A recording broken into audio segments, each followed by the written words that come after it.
Donald Trump has many hardcore fans and many detractors. It's certainly possible he will be re-elected, but also clearly plausible that he will be a one-term president. General election polls have generally found him trailing in a head-to-head matchup with either former Vice President Joe Biden or Sen.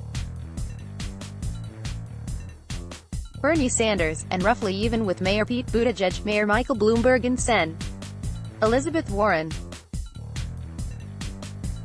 It would be folly to say that he is definitely going to lose, to be sure, but it is equally foolish to act as if he has victory in the bag. One thing is for sure, Trump, a man obsessed with winning, desperately wants to avoid going on the list of American presidents who failed to win a second term. But if that happens to him, who else is on the list? Advertisement. Before proceeding, a quick clarification on terminology. For simplicity's sake, I'm restricting the list to incumbent presidents who ran for re-election as their party's nominee but lost the general election. This excludes presidents who chose not to run for re-election. This happened as recently as Lyndon Johnson in 1968, as well as those who failed to win their party's nomination, since we can't extrapolate from that how they would have done in a general election. I'm including Gerald Ford in 1976, who ran as an incumbent and lost, even though he hadn't been elected in the first place. He was an appointed vice president who became president after Richard Nixon's resignation. But this rule excludes former presidents who tried to run again after they were out of office. Martin Van Buren, Millard Fillmore and Theodore Roosevelt all did. Van Buren appears on this list, but only because he lost as an incumbent before running again, and losing again. I can't tell you whether Trump will wind up on this list. But here are the presidents whose legacy he hopes he won't have to share. Advertisement. John Adams, Federalist, 1797 to 1801. The election of 1800 is best remembered for the Electoral College controversy that occurred after the technicalities of the early Constitution caused the two Democratic-Republican candidates to fight for election in the House of Representatives.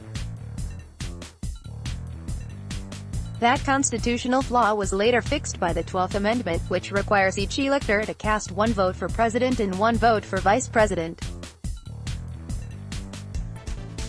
This was the first time a sitting president was forced to relinquish power unwillingly. Adams' predecessor had been America's first president, George Washington, who genuinely did not want to remain in office after his second term expired in 1797. Adams, by contrast, fought hard to stay in office, even though he had become very unpopular due to his perceived sympathy for Great Britain in the French Revolutionary Wars and for passing the Alien and Sedition Acts, the most controversial provision of which made it illegal to criticize the government if the statement was deemed false. After losing to Vice President Thomas Jefferson, his longtime friend and the Democratic-Republican candidate, Adams was bitter, but nevertheless accepted the results and stepped down. It was an important moment in the story of American democracy.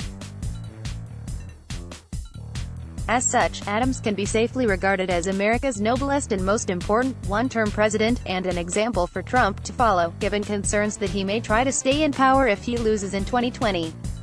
John Quincy Adams, Democratic-Republican, 1825 to 1829, the second one-term president, was also the other president from the Adams dynasty.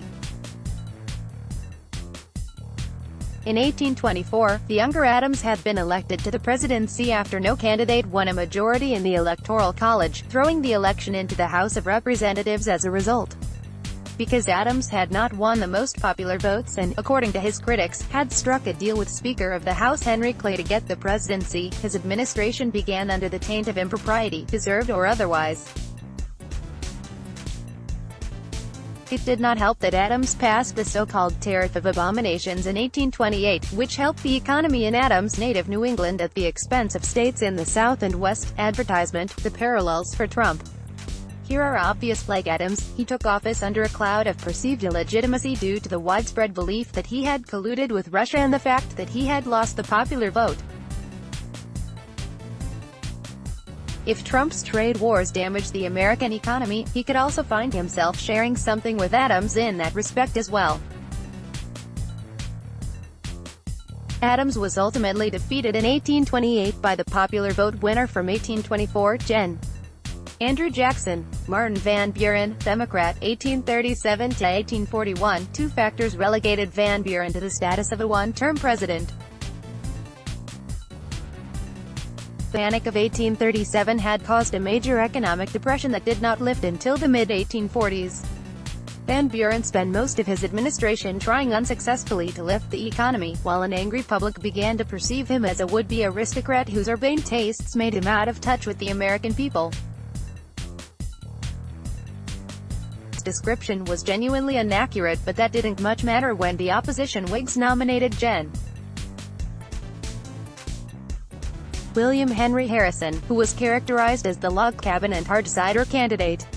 It is likely that any Whig would have defeated the unpopular Van Buren in 1840, but Harrison had a war record, was perceived as a populist and put together a highly efficient campaign organization.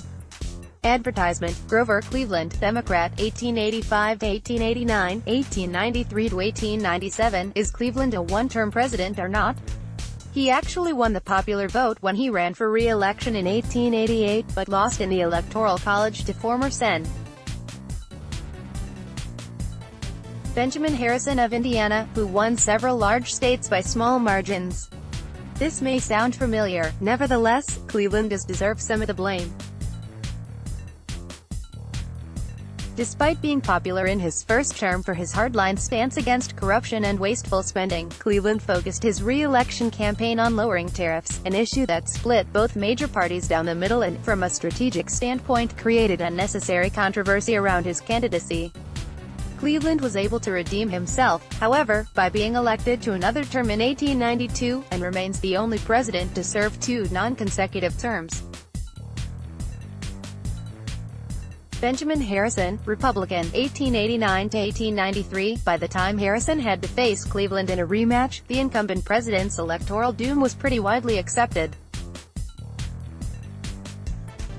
His Congress became known as the Billion-Dollar Congress because of its unprecedented levels of spending. Farmers in the South and West were in revolt against deteriorating economic conditions that hit them especially hard, and Harrison's notoriously icy personality had made him extremely unpopular. Cleveland was helped by the fact that a growing faction of economic radicals known as the populists were trying to gain control of the Democratic Party. He was seen as an economic conservative, which made him a safe alternative for the powers that controlled the party organization. Republicans were lackluster in their support for Harrison, and Cleveland won easily. William Howard Taft, Republican, 1909 to 1913. If ever a president could claim to have been robbed of a second term by a third-party spoiler, that man was Taft. While his Democratic opponent in the 1912 election, Gov. Woodrow Wilson of New Jersey, received less than 42% of the popular vote, Taft earned a meager 23%, only good enough for third place, because Republicans were split down the middle by the third-party candidacy of former President Theodore Roosevelt, who won more than 27% of the popular vote.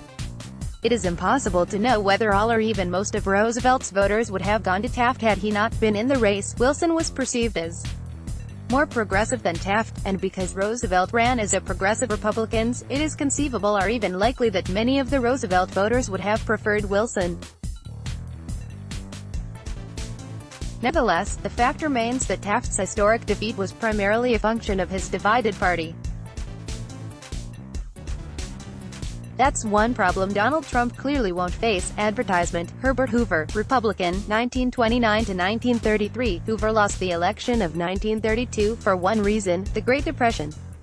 Although the causes of that historic economic implosion preceded Hoover, and historians agree that he did more to try to fight it than was appreciated at the time, he was widely blamed for the worst economic implosion in American history. A Democrat who ran against him that year was bound to win as long as he stayed alive until Election Day. While past presidents had won re-election even in poor economic conditions, Hoover was the case study in a political truism, which holds that a truly bad economy is politically fatal to a sitting president. Of course, the man who replaced Hoover, Franklin D. Roosevelt, wound up being one of the most influential presidents in American history. Gerald Ford, Republican, 1974 to 1977. Ford is undeniably a special case, as the only president never elected to high office on a national basis. He was a Michigan congressman when appointed to replace Spiro Agnew as vice president, and then took over in the Oval Office when Nixon resigned. He ran for election on his own in 1976 during a flailing economy, but lost to Jimmy Carter in one of the closest elections in American history. Ford's big mistake was to pardon Richard Nixon for the Watergate scandal just a month after taking office. His approval ratings plummeted, never again to reach their previous heights. Ford struggled to win the Republican nomination, only narrowly beating Ronald Reagan, who would make history with his own election victory 4 years later. Jimmy Carter, Democrat, 1977 to 1981. Like Hoover in 1932, Carter's re-election campaign in 1980 was doomed in large part because the failing economy made him politically toxic. To make matters worse, a failed attempt to rescue the U.S. hostages taken at the embassy in Iran made Carter appear weak on foreign policy. Finally, Republicans were galvanized by Reagan's conservative ideology and personal charisma, while Carter had to fend off a primary challenge from Ted Kennedy of Massachusetts and then the third-party candidacy of John Anderson, a moderate Republican congressman, a liberal Republican congressman, John Anderson of Illinois. Carter ran a feeble campaign and then conceded on election night while the polls were still open in California, with Reagan winning in a historic landslide. Of all the one-term presidents, Carter is the one who actually accomplished the most substantive good during his presidency. Advertisement, George H.W. Bush, Republican, 1989 to 1993. As the most recent one-termer, the elder Bush offers a cautionary tale for Trump supporters. Halfway through Bush's first time, he president had an approval rating of 89% thanks to his foreign policy successes, notably the end of the Cold War and the 1991 Gulf War that drove Iraqi forces out of Kuwait. Yet an economic downturn quickly turned the public against Bush, and Bill Clinton, the somewhat unlikely Democratic nominee, defeated him easily. The moral of the story, perhaps, is something most one-termers have learned the hard way: nothing in politics is ever certain, and if you think you have things figured out, you're probably wrong. Let's block ads. Why?